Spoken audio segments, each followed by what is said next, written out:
ഒരു സുഹൃത്തിനെ ഞങ്ങൾ കൂടെ കൂട്ടി. അദ്ദേഹം 10-30 കൊല്ലമായി മദീനയിൽ തന്നെ താമസിക്കുന്ന മനുഷ്യനാണ്. അങ്ങനെ ഓരോ പ്രദേശങ്ങളും ഞങ്ങൾക്ക് പരിചയപ്പെടുത്തി. ഒരു പ്രാവശ്യം ജന്നത്തുൽ ബഖീഇൽ അസ്ർ നമസ്കാരത്തിന് ശേഷം അവിടുത്തെ ഖബർ സിയാറത്ത് ചെയ്യുന്നതിന് വേണ്ടി പോയി. ഓരോ ഖബറുകളുടെ ചരിത്ര പശ്ചാത്തലം അദ്ദേഹത്തിന് അറിയാം, ഇടങ്ങൾ അദ്ദേഹത്തിന് അറിയാം. അതൊക്കെ അദ്ദേഹം നമുക്കിങ്ങനെ പരിചയപ്പെടുത്തിക്കൊണ്ടേയിരുന്നു.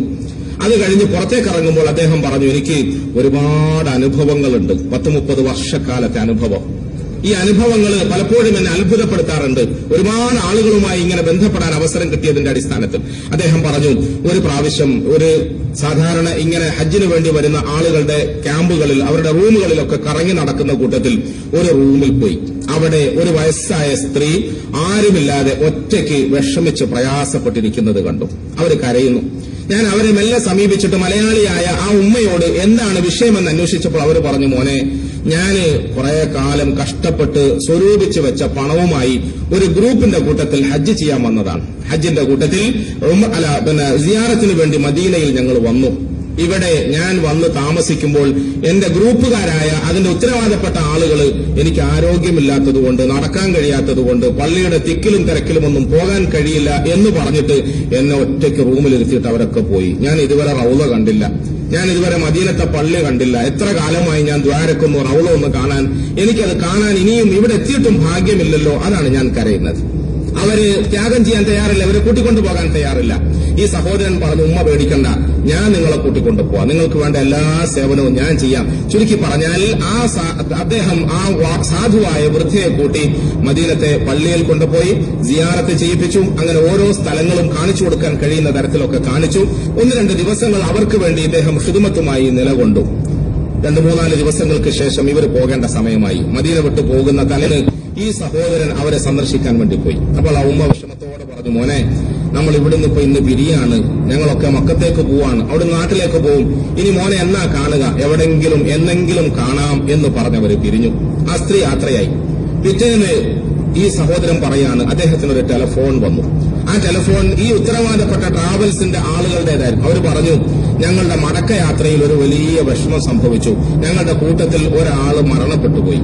ആ മരണപ്പെട്ട മയ്യത്തുമായി ഞങ്ങൾക്ക് മക്കത്തേക്ക് യാത്ര ചെയ്യാൻ കഴിയില്ല, അതുകൊണ്ട് ഞങ്ങൾക്ക് പോകാതിരിക്കാനും നിർവാഹമില്ല, മടങ്ങിപ്പോകേണ്ട സമയവും ടിക്കറ്റും ഒക്കെ ആയിപ്പോയി. അതുകൊണ്ട് നിയമപരമായ മറ്റ് കർമ്മങ്ങളൊക്കെ കഴിച്ചിട്ട് ആ മയ്യത്തിനെ ഞങ്ങൾ ഉത്തരവാദപ്പെട്ട ചില ആളുകളോടൊപ്പം മദീനത്തേക്ക് അയക്കുകയാണ്. നിങ്ങൾക്ക് സാധിക്കുമെങ്കിൽ അതിനൊന്ന് സഹകരിക്കണം, അതിൽ പങ്കെടുക്കണം എന്ന് വിളിച്ചു പറഞ്ഞു. അദ്ദേഹം പറഞ്ഞു, തീർച്ചയായും ഞാൻ ചെയ്യാം, അതൊക്കെ നമുക്ക് ആഗ്രഹമുള്ള സംഗതിയാണ്. അങ്ങനെ ഈ മയ്യത്ത് വരുന്ന സമയം നോക്കി ഇദ്ദേഹം അത് സന്ദർശിക്കുന്നതിന് വേണ്ടി അവിടെ പോയി കാത്തുനിന്നു. ആ സഹോദരൻ പറയാ, ഞാൻ പോയിട്ട് ആ മയ്യത്തിന്റെ മുഖത്തുള്ള തുണിയൊന്ന് മാറ്റി നോക്കിയപ്പോൾ സ്തബ്ധനായിപ്പോയി, ഞെട്ടിപ്പോയി. ഇന്നലെ വരെ ഞാൻ സേവിച്ച ആ വൃദ്ധയായ സഹോദരിയുടെ മയ്യത്തായിരുന്നു അത്. അവർ മരണപ്പെട്ടു. എന്റെ മനസ്സ് വല്ലാതെ വിങ്ങിപ്പൊട്ടി. സാധാരണ പോലെ മയ്യത്തിന്റെ അനന്തര കർമ്മങ്ങളൊക്കെ പൂർത്തിയാക്കി മസ്ജിദുൻ നബവിയിൽ 10,000-കണക്കിന് ആളുകളുടെ നേതൃത്വത്തിൽ നമസ്കാരം നിർവഹിച്ചു.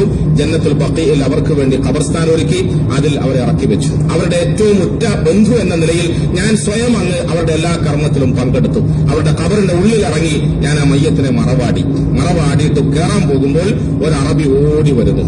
അദ്ദേഹത്തിന്റെ കയ്യിൽ ഒരു കൊച്ചു കുഞ്ഞിന്റെ മയ്യത്തുണ്ട്. നിങ്ങളൊക്കെ കണ്ടു കാണും. അറബികളുടെ സാധാരണ പതിവനുസരിച്ച് ജനിച്ചുടനെ മരിക്കുന്ന കുഞ്ഞുങ്ങളെ അവര് തന്നെ കുളിപ്പിച്ച് റെഡിയാക്കി കഫൻ പൊതിഞ്ഞ് പള്ളിയിൽ കൊണ്ടുവന്ന് മറ്റേതെങ്കിലും ഖബറുകളുണ്ടെങ്കിൽ ആ ഖബറിന്റെ കൂട്ടത്തിൽ വെച്ചു കൊടുക്കുകയാണ് അറബികളുടെ പതിവ്. ഞാൻ ഖബറിൽ നിന്ന് മേളോക്ക് കയറുമ്പോൾ ഈ വന്ന അറബി ചോദിച്ചു, നിങ്ങൾക്ക് വിഷമമില്ലെങ്കിൽ എന്റെ ഈ കുഞ്ഞിന്റെ മയ്യത്ത് കൂടി അതിലൊന്ന് വെക്കാമോ എന്ന് ചോദിച്ചു. ഇല്ല, വിഷമമൊന്നുമില്ല, സമ്മതമാണ്. ആ മയ്യത്ത് ഞാൻ കയ്യിൽ വാങ്ങി. ഞാൻ മരിച്ചു കിടക്കുന്ന ആ ഉമ്മാമയുടെ മയ്യത്തിനോടൊപ്പം ഈ കൊച്ചു കിടാവിന്റെ മയ്യത്തിനെ ഞാൻ അടുപ്പിച്ചു വെച്ചു. കബീർ സാഹിബ് എന്നോട് പറഞ്ഞു, സാധാരണ ദൂരെ നിന്ന് ഞാൻ നോക്കിയപ്പോൾ ഒരു ഉമ്മ ചരിഞ്ഞു കിടക്കുന്നു. ആ ഉമ്മയുടെ മാർബിടത്തിലേക്ക് തലചായിച്ചുകൊണ്ട് ഒരു കുഞ്ഞ് മുലപ്പാല് കുടിച്ചുകൊണ്ട് കിടക്കുന്നത് പോലെ കിടത്തിയിട്ട് ഞാൻ കയറി വന്നു. ഞാൻ പുറത്തു വന്ന് തിരക്കൊക്കെ ഒഴിഞ്ഞിട്ട് ഈ നാട്ടിലെ ബന്ധുക്കളായ ആളുകളുമായി ഞാനൊന്ന് ഫോണിൽ വിളിച്ചു സംസാരിച്ചു. ഇവരുടെ കാര്യങ്ങളൊക്കെ അന്വേഷിച്ചപ്പോൾ ആ സ്ത്രീയെക്കുറിച്ച് അവർ നല്ല അഭിപ്രായം പറഞ്ഞു. മലയാളിയായ, ഒരു പക്ഷേ നമ്മളെപ്പോലെ വലിയ വിവരവും വിദ്യാഭ്യാസവും ഒന്നുമില്ലാത്ത സാധുവായ ഒരു പെണ്ണ്, ഒരു സ്ത്രീ, ഒരു വൃദ്ധ. അവരെക്കുറിച്ച് അന്വേഷിച്ചപ്പോൾ അവർ നല്ല സ്ത്രീയായിരുന്നു, പടച്ചവരെ പേടിയുള്ളവരായിരുന്നു. നല്ല നിലയിൽ നാട്ടുകാരോടൊക്കെ ചോദിച്ചാൽ നല്ലതല്ലാത്തതൊന്നും അവരെക്കുറിച്ച് പറയാനില്ല. അവർ കഷ്ടപ്പെട്ട് പ്രയാസപ്പെട്ട് സ്വരൂപിച്ചു വെച്ച പണവുമായി അവസാനത്തെ ഒരു ആഗ്രഹം പൂർത്തിയാക്കാൻ വേണ്ടിയിട്ട് അവർ ഹജ്ജിന് വന്നതാണ്. ഒടുവിൽ അവിടെ നിന്ന് അവർ മരണപ്പെട്ടു. ആ കൂട്ടത്തിൽ അവർ പറഞ്ഞു, ആ സ്ത്രീ ദുആ ചെയ്താൽ അതൊക്കെ അള്ളാഹു സ്വീകരിക്കും. അവരുടെ കാര്യങ്ങളൊക്കെ അവർ ദുആ ചെയ്ത് സ്വീകരിച്ചതാണ്, നേടിയെടുത്തതാണ്. ഈ ഹജ്ജ് പോലും അങ്ങനെയാണ്. പക്ഷെ അവരുടെ ജീവിതത്തിൽ ഒരു കാര്യത്തിൽ മാത്രം ദുആ സ്വീകരിക്കപ്പെട്ടിട്ടില്ല. ഒരു കാര്യത്തിൽ മാത്രം. അത് ഏതാണ്? ഒരു കാര്യത്തിൽ മാത്രം. അവർക്ക് എപ്പോഴും ആഗ്രഹമുണ്ടായിരുന്നു ഒരു കുഞ്ഞിനെ കാണാൻ, ഒരു കുഞ്ഞുണ്ടാകാൻ. പക്ഷേ അവരുടെ ജീവിതത്തിൽ കുഞ്ഞുണ്ടായില്ല. കുഞ്ഞിനെ കാണാതെയാണ് അവർ മരിച്ചത്. ഇത് കേട്ടപ്പോൾ കബീർ സാഹിബ് പറഞ്ഞു, എന്റെ ഫോൺ താഴെ വീണു, ഞാൻ വിങ്ങി പൊട്ടി, ഞാൻ വെപ്രാളപ്പെട്ടുപോയി. പടച്ചവനെ, നിന്റെ കഴിവും നിന്റെ കുതിരത്തും നിന്റെ പ്രകൃതിയും പ്രകടനവും എത്ര അപാരമാണ്.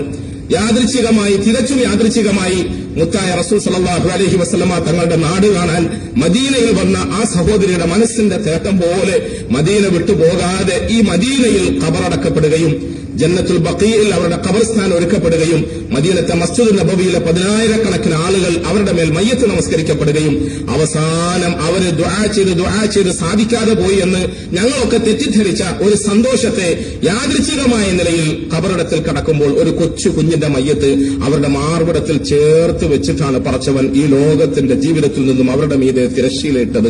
വാസ്തവത്തിൽ പ്രിയമുള്ളവരെ, റസൂലുള്ളാഹി സ്വല്ലല്ലാഹു അലൈഹി വസല്ലം തങ്ങൾ പറഞ്ഞതുപോലെ നിങ്ങൾ നിരാശപ്പെടരുത്, നിങ്ങൾ ദുആ ചെയ്തിട്ട് നിർത്തിക്കളയരുത്, നിങ്ങൾ ധൃതി പിടിക്കരുത്. ഖൈർ ഉദ്ദേശിച്ചുകൊണ്ട് നിങ്ങളുടെ രക്ഷിതാവ് ചിലപ്പോൾ നിങ്ങളുടെ ദുആ സ്വീകരിക്കുന്നതിന് അല്പം താമസം നേരിടിച്ചാലും അത് നിങ്ങൾക്ക് ഖൈറായിരിക്കും. നിങ്ങൾ നിരാശപ്പെടരുതെന്ന് റസൂലുള്ളാഹി സ്വല്ലല്ലാഹു അലൈഹി വസല്ലം തങ്ങൾ പറഞ്ഞു.